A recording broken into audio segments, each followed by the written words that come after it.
嗱，咁啊，大家都知道啊，一個國家同一個個人咧都有啲相似嘅地方。即係你一個個人，你錢唔夠用，你咪借錢咯，係嘛？好多人都係咁噶啦，諗就話能夠喺銀行借錢係最好啦，或者你喺朋友嗰度借錢係更加方便啦咁啊。咁但係借嘅錢一定要還噶嘛。咁中國大陸咧有兩個問題，經濟有兩大問題。第一個問題就係佢係假嘅市場經濟，假嘅市場經濟啊，即係佢唔係按照真正嘅對唔住市場嘅供求關係去做決定嘅啊，因為正常嘅市場經濟咧係市場需要乜嘢我就多生產乜嘢，市場唔需要嘅時候我就唔生產，同埋咧你要有一批專家幫你啊，去一直盯住呢個市場佢嘅起起落落係嘛啊！而家好多人都中意著一個好時髦嘅某種嘅牛仔褲咁你就多生產呢種牛仔褲係嘛總之咧一切按呢個需求供求關係去行事咧，咁就穩當啲。但係咧，中國大陸嘅所謂市場經濟，可以叫做商品經濟啊，就唔係正式嘅商品經濟，因為商品經濟咧，其實咧理論上嚟講係政府唔要插手嘅，即係除非逼不得已你先至插手嘅啫。佢哋做違法嘅事情，你就可以插手係嘛？一般情況下咧，一個正常嘅政府咧係唔插手經濟活動嘅。等等你，因為市場經濟咧，佢有一個自我調和嘅作用。對唔住呢個但係咧，中國共產黨搞嘅係假嘅市場經濟。佢係點咧？佢係俾一個企業，譬如話呢個民營企業我俾你好多自由，你可以按照市場嘅供求關係去運行。咁所以中國好多民營企業賺到錢㗎，因為佢真係想按照市場經濟嘅呢個機制去行事嘅。但係共產黨係好愛權力嘅，乜都要管嘅，乜都要佢話咗事嘅。咁所以咧，另外咧，共產黨係好腐敗，要貪腐，所以咧就動不動就插手，動不動就插手啊！咁尤其是咧，如果話黨中央政治局開會決定咧，我哋而家要大量呢個投資乜鬼嘢啲政府插手嚟做呢啲咁嘅事，好似話電動汽車咁其實咧變成一種計劃經濟佢唔叫佢做計劃，但實際上佢變成計劃經濟。嗰班共產黨嘅官員可能習近平講，我哋要大力發展新質咩生產力咩叫新質生產力即係話生產嗰啲比較時髦嘅新式嘅嘢係嘛？唔係乜嘢咁就係譬如話電動汽車咁，所以就前幾年就大量生產電動汽車，因為共產黨班高官認為咧呢個係一個好好嘅戰略嚟嘅，我哋咧大量生產，你哋唔使驚，我哋會國家會支持你哋我哋要佔領呢個世界市場係嘛咁搞呢啲咁嘅嘢咯，咁最後係點最後生產過剩咯啲人就話咧係因為呢個咩生產力過剩其實唔係生產力過剩係消費疲弱因為你嗰啲高官喺度計劃嘅時候咧，你根本就冇調查過中國老百姓係咪個個都會買一部電動汽車咧係咪有幾多人買得起咧所以最後生產出嚟嘅啲好多電動汽車咧，據我所知原本咧係以為咧喺中國國內嘅市場咧可以大量出售嘅，結果咧話真正嘅採購嘅量咧係佢計劃中嘅一半啫，即係話佢原本以為咧今年可以賣出100萬部電動汽車，生產咗100萬部，結果過咗1年之後，發覺原來只係賣出咗一半啫，50萬係嘛？咁你根本仲有嗰50萬點辦慘係嘛？咁如果你話喂，我已經仲有50萬喺倉庫裏邊喎，喂，咁要停產就即係話工人要失業，咁呢個咧其實係正常嘅喎，喺資本主義國家，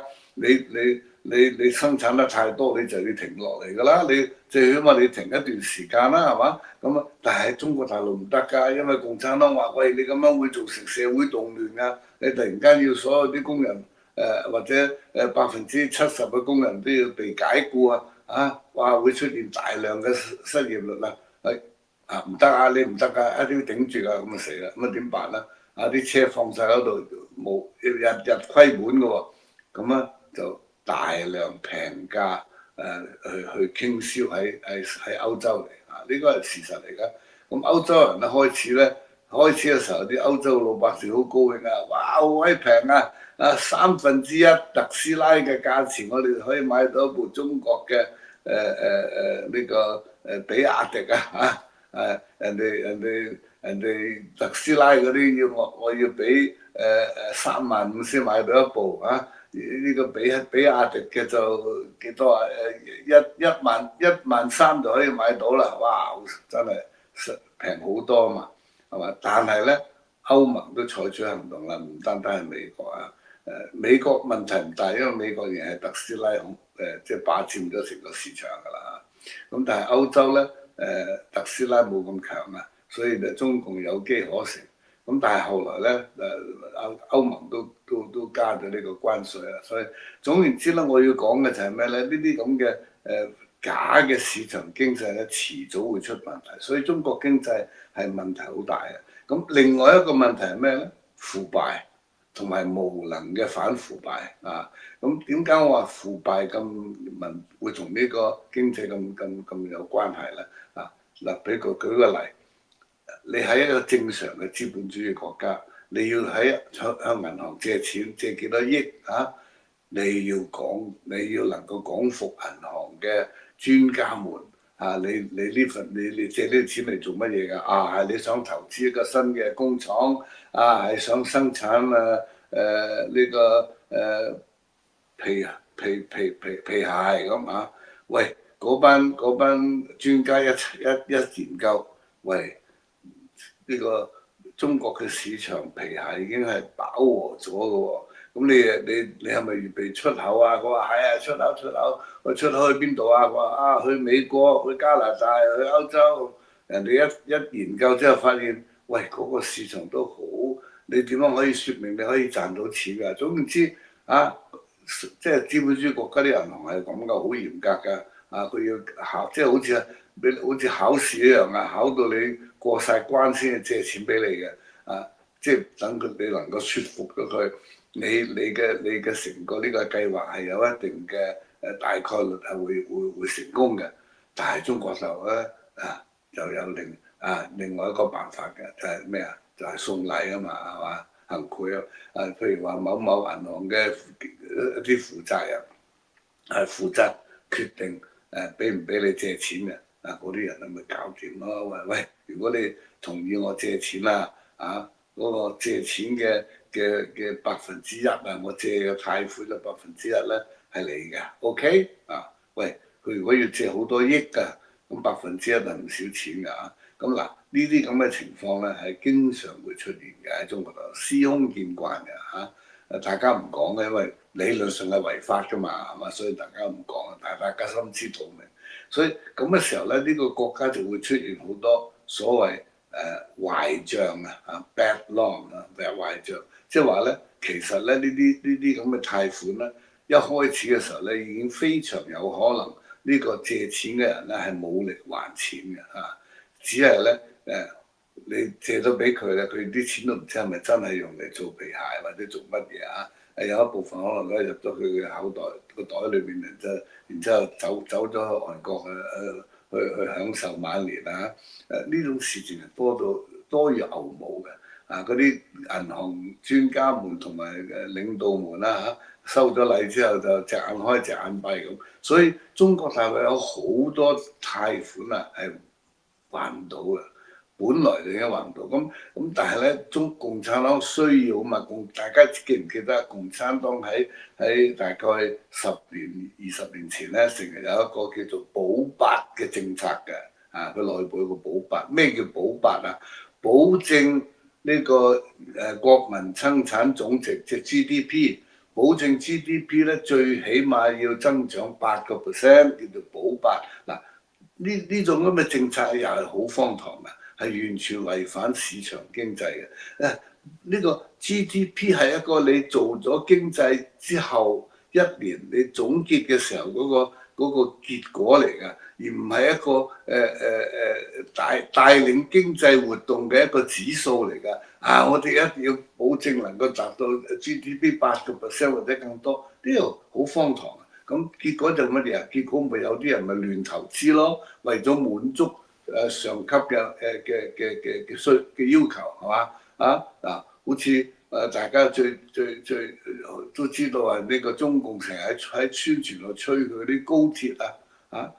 貴州有4條高鐵啦，貴州係中國最窮嘅省份其實咧當時已即係一個誠實嘅商家一算咧就知道咧呢4條高鐵咧嗰個回報係凍過水嘅但係咧上邊有要求你 GDP 最少要8%咁一投資個高鐵，你個 GDP 咪即刻上好多咯，係嘛？所以好多呢啲投資咧係為咗滿足上級嘅要求，而唔係滿足市場嘅需求同埋唔係經過審慎嘅考慮先至花錢嘅。咁花錢嘅時候好過癮㗎，花錢嘅時候咧，《人民日報》新華社喺度報導我哋祖國經濟長足發展點樣而家已經超過日本超過德國成為世界第2經濟體啦但係佢唔講俾你聽嘅就係佢原來係債台高築咁但係呢啲債台高築咧，遲早你要還債喎，債主要你唔還人哋以後就永遠都唔睬你喎，你敢唔敢係嘛？咁所以而家中共咧就喺度諗緊點樣去揾錢嚟還債咁其中咧剛才講過嗰啲截止資金外流係其中一個辦法。另外咧就係用莫須有嘅罪名去控告唔同嘅富商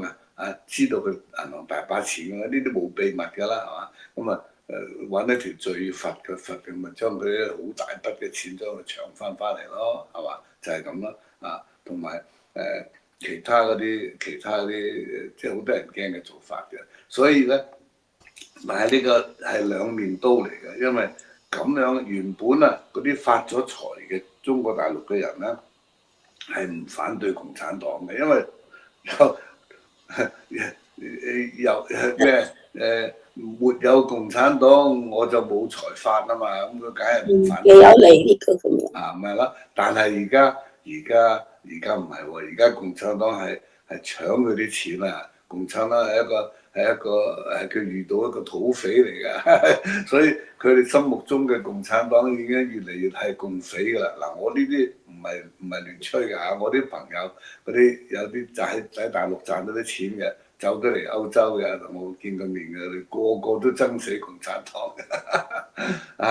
咁所以咧，而家中國嘅經濟就係咁噶啦結果咧，連呢啲原本係支持共產黨嘅中上層階級或者更高嘅都開始咧眾叛親離，所以共產黨咧係不斷咁走向自己嘅末日。佢而家唯一嘅辦法就係靠宣傳嚟吹因為習近平要求各個媒體要唱好中國經濟光明論不過我諗我哋頻道上嘅觀眾都係明眼人亦都係知道要唔好做外行嘅看熱鬧，要做內行看門道咁大家就知道，如果大家大陸有生意嘅，咁你就要審慎處理